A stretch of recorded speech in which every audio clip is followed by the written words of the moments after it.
Thank you all for joining today. This is going to be more of a candid off-script video as we look at the Remarkable 2 and the Paper Pro.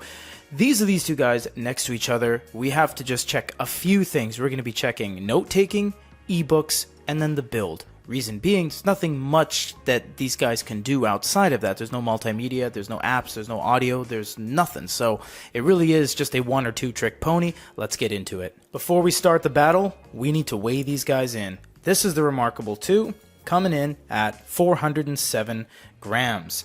The Remarkable Paper Pro comes in at 522 grams, significantly heavier. Interestingly enough, although Remarkable pioneered this side ledger that everyone in the industry has copied, I'm talking everybody, even RLCDs, even Onyx, even bigme, even just everybody, they actually didn't have that on this one, and interestingly enough, have gone with more of a standing V-Woods design. So it's interesting how everything comes full circle, because this is more evident of the Remarkable 1 with those 3 buttons at the bottom.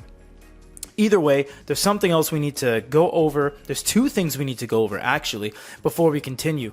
Look at the differences in the whiteness. We covered this in our review, but check it out. This is going to be significantly more white than that. This is the same shot. This is not the problem of Remarkable. You can see very well here, if we put a V-Woods into frame, this is even whiter than that. So with gallery, with Kaleido, with color technology in general, you get a grayer experience. That's just, it comes with the territory. The second thing is that, as we covered in a few videos, heavy sigh. Unfortunately, the Remarkable Marker Plus doesn't work on anything else. You might find some cross compatibility with some laptop out there, maybe a Fujitsu touchscreen computer. However, in terms of a general sense, this doesn't work on the Scribe, it doesn't work on the Remarkable 2, it doesn't work on anything. So you're gonna have to account for that, because if you buy this pen, which it's not cheap, it is expensive, you can only use it on this, and you can't use any of the previous tips that even Remarkable use in Kindle Scribe and iFlyTech and bigme and Onyx, all the tips that we know and love, these graphite composite tips. You have to use the new plastic kind of conical tips that Remarkable gives you, and they're not free because they come in a separate kind of canister like this. They're not dime a dozen tips that you can just swap in and out. So with those out of the way, let's dive in. You guys are also going to have to deal with the fact that gallery refreshes a lot and very poorly. It doesn't look good. When you go out of a screen and you go back into it, everything haphazardly flashes all over the place. The screen turns green and light lime yellow, and it just looks awful. Sometimes you get these weird red bursts across the screen, and that is necessary to create the image that you are going to see. When it comes to the overall visibility of it, if you guys are new to these kind of e-notes / e-readers, they are incredibly different in terms of what they are supposed to be. This is a black and white device, so it's going to look like that. This is color, so it's going to look like this. And you know what? This is not meant to replace this. They kind of exist alongside each other, because this can't replace this. They deviated too far away from their core makeup material. They went from black and white to now a color Gallery 3 advanced color e-paper unit that has heavy refresh and is fairly slow. So they've really gone outside the box to make this unit, and it is a super high risk that they're owning, and that's totally fine, but it is just so inherently different that what made the Remarkable 2 the Remarkable 2. But I digress. Let's look at the home screen. Neither of these technically have a home screen. There's some consistent elements on the top and on the side, but they don't really have a home screen. It's just going to be whatever you click on, and it is pretty similar, honestly, all things considered. Even if you go to the settings, they'll be pretty much the same across the board. You have Wi-Fi, battery, storage, and you have some security elements and some accessibility elements, but they're pretty much just skinned the exact same. They just look a little bit different. Now, what we want to get into and get it out of the way is ebooks. This is not technically an ebook reader, although one of the 3 things you choose are ebooks. So let's just see what we can see. You can write over the entire page. Oh, this is going to be actually a little bit annoying. I got to use 2 pens. But guess what? Is Peter ambidextrous? Oh, no, he's not. So I'm going to write very poorly with my left hand here. But you can make notes on both of these, and you can say, you know what, Jonathan, thank you for submitting your paper, but that segment needs work. And you know what? This one is good all around. From there, what you can do is go to here and send by email. Yes, they both have it. You can send by email here. You can send by email here. So you can make your signatures. You can sign your tax forms. You can sign things that need to be signed instead of using DocuSign, all on here, and then email directly over to your boss, to your loved ones, whatever. You can choose from a bevy of options like PDF, PNG, SVG, etc. So there's lots of options you can do there. Watch our full review if you want to see both of those. But how are these different when it comes to ebook reading? Well, let's just do some light refreshes as if we're reading the books. So on this one, you see there's a fair amount of ghosting, and you do get that kind of dither effect with a ton of artifacting. You can see the previous page is still there, even though it's not there. You have to then turn the page for it to kind of kick in. But this does have something the Remarkable 2 can never do, which is going to be highlighting. You have gray, pink, blue, green, orange, and yellow, and these colors are going to be different depending on the pen you choose. And how this is good is that even if you draw a pretty non-straight line, it's going to kick it into a completely straight line. This is very useful when you're in your educational environment that you're trying to highlight things like that. You can go off script and you can choose something like a ballpoint and just go to town on it like that without the worry of it conforming your lines. You do have that rough ability on here. You can use the highlighter like so, and it will do the same thing. However, obviously the elephant in the room, not so elephant in the room, is that there's no color. So you can get some shades of gray if you go to, for example, the marker will have red, blue, and gray. And these will be different shades of gray on the screen. And then when you export, that will be red, and then the other one will be blue, etc. But you never really know which one's which at any given time unless you have some sort of indicator next to it, and you know that that's going to be red because you're used to it at that point. So moving on from that is note-taking. Yes, you do get the same palette on the side, but we're not going to use that because we're going to go to an actual note on both of these, and then we will be able to get a clean page, and then we'll take some notes. The feel of it all. It's not really a contest anymore. Remarkable's always kind of hovered around the 3rd to 5th position of the best note-taking feel in terms of the Remarkable Deuce. However, things have changed in recent times that this is now almost the best you can get. I still believe, and it is a very great consensus, that the Linfini shell with the Sony DPT, the Fujitsu Quaderno, is just so good.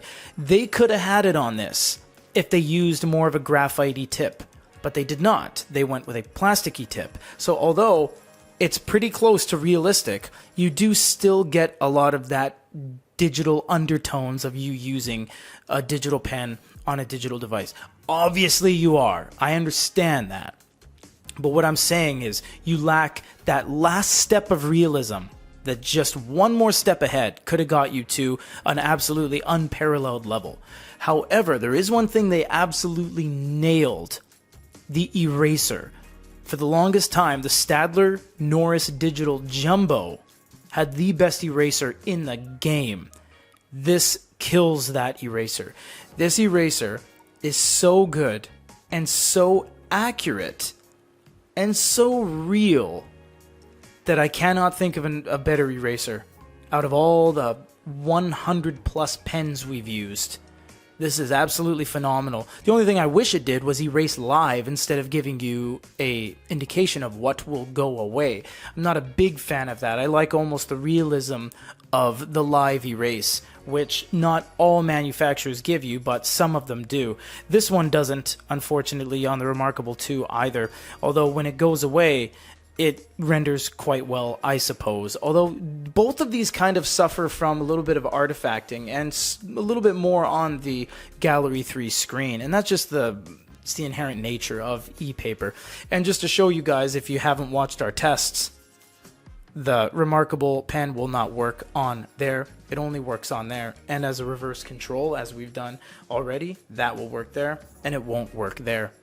We're not going to go over what these guys can do in terms of what the note-taking experience is like, because we've already covered that countless times. But what we will show you is what it would look like if you guys are using quote-unquote colors. So if you had a black splotch right here, and then you wanted to add the only other color you have, which is gray, how do these guys overlap? How does it look like? Now, when you're drawing, you get a pretty consistent color fill-in, except for the overlap of where you're supposed to overlap. Now, when you let go, it's going to render and it'll be a clean line. And much the same on this unit, which we will choose the paintbrush and a wide brush, and then we'll do some colors.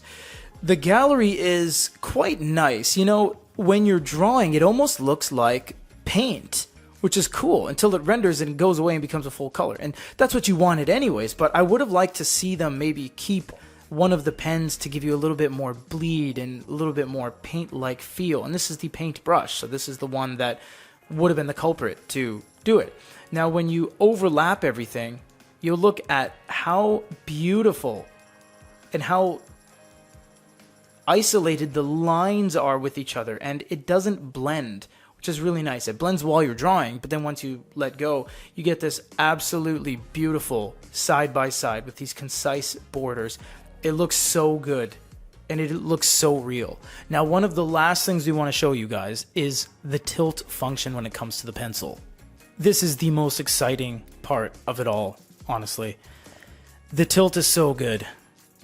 If you draw normally, you get just a regular pencil line, and then you hold it on the side, and look at that. You get this dusting that no other device has as good as dusting as this, you would think. Till you get over to this guy. When you're drawing on this, it's almost as if you might as well be using an actual colored pencil. If you flick your pencil, if it wasn't for the gallery screen, that would be the quickest in the game and the most realistic. Look at that. Look at the consistency from how I pressed down there over to when it was thicker. And this dusting on the side of the pen, the angle is ridiculously extreme. Not only can you do the angle to increase the width of the actual line, you can press down whilst doing that.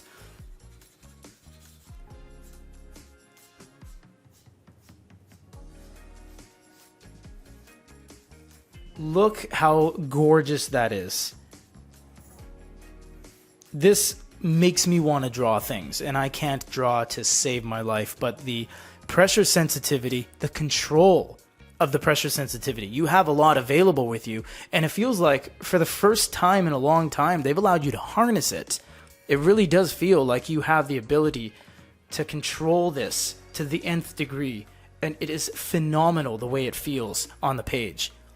If they really just gave you a choice of tips, which they can in the future, if they add different materials of tips, maybe something with a little bit more graphite, maybe something like a palm tip, just to give you some variation, they could really open the doors with what this can do and thoroughly change the feel, the true feel of what this is going to be like. Now, the last thing we want to talk about is price, because this was cheap, kind of, and competitive in its time. This is not cheap. This is incredibly expensive. The Remarkable 2 ranges from about $400 to $600, $629 with the type folio, full package. The Paper Pro is very expensive. It goes from $580 to $1,100 USD, depending on your market. This is one of the most expensive devices in the entire industry. Less a Ricoh $4,000 whiteboard, a $3,000 Sharp e-poster, and some monitors. But something that you can tangibly purchase and have a pen and put it in a case and carry it around. It's a very unrealistic price for this unit, and that's an objective fact. To say I want to buy into this, I mean, that's a ton of money for some people to say, oh, I need a keyboard and maybe the black pen. Well, that's $1,100. You can buy cars for that much money. So you do have to look at this as a huge investment. And not only that, the pens you get, you can't use on anything else, and you do need to charge it. You can't just use them freely like this forever. You need to actually snap this to the side of the unit, like so, and then it will charge via a charging light right there, as you see the icon right there. Now, it's not up to me to tell you which one is better, because you kind of can't say which one is better. They didn't make a Remarkable 3 in the sense that they're making another black and white eNote that outclasses this. These are no longer in the same class. This is not going to be the same as this. You can't really draw those parallels. And I understand the price tag's higher because of gallery. We made our own gallery. We were the only company to make a gallery unit. Sharp and Pocketbook never ended up releasing theirs, but we did. We know the costs that come with it. But the reality is that that is still a fact, is that this exists and it is expensive.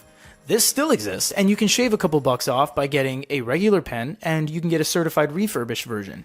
But it is still the fact that it is no longer a price-efficient entry-level unit that was once $349. You can't do that anymore, and that's where we are with that. However, the final thing, you finally get a glow light, which is fantastic because at night you couldn't use this unit before. On the Remarkable 1 and 2, and still some devices to this very day, some RLCDs, the Fujitsu Quaderno, they don't have glow lights. But this one finally does. So if that's enough to tilt the scales in your favor, we really hope that all of our coverage has helped you make a decision between this and other things, and this, which both exist at the same time. That's the game.